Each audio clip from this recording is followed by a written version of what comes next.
నాయకత్వం, చంద్రబాబు గారి నాయకత్వం, లోకేష్ బాబు గారి నాయకత్వం, లోకేష్ బాబు గారి నాయకత్వం,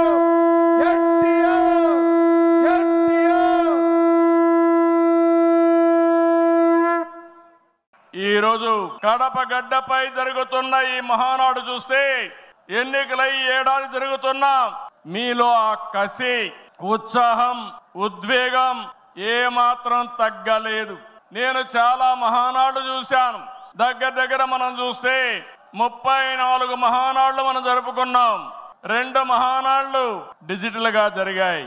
అయితే ఈసారి కడపలో, దేవుని గడపలో జరిగే మహానాడు ఒక చరిత్ర సృష్టించబోతుంది. సువర్ణాక్షరాలతో ఆంధ్రదేశ రాష్ట్ర ఆర్థిక పరిస్థితి ఒక దిశ నిర్దేశిస్తుందని చెప్పి తెలియజేసుకున్నా. ఈరోజు చల్లని వాతావరణం. అన్ని మహానాడులంటే చాలా వేడివేడిగా ఉండేది, ఎండలు ఎక్కువ ఉండేటివి. ఒక ప్రశాంతమైన వాతావరణంలో, ఆహ్లాదకరమైన వాతావరణంలో ఈరోజు కడపలో మహానాడు జరుగుతా ఉంది. ఉమ్మడి కడప జిల్లాలో 10 స్థానాలకు గాను 7 స్థానాలు గెలిచాం. మన సత్తా చాటాం. ఈసారి ఇంకొంచెం కష్టపడితే 10కి 10 మనమే స్వీప్ చేస్తాం. రాయలసీమ ప్రజలు అద్భుత చైతన్యంతో ఈసారి ఇచ్చిన తీర్పును గౌరవిస్తూ వారికి ధన్యవాదాలు తెలపడానికి కడపలో మహానాడు పెట్టాలని నిర్ణయించాం.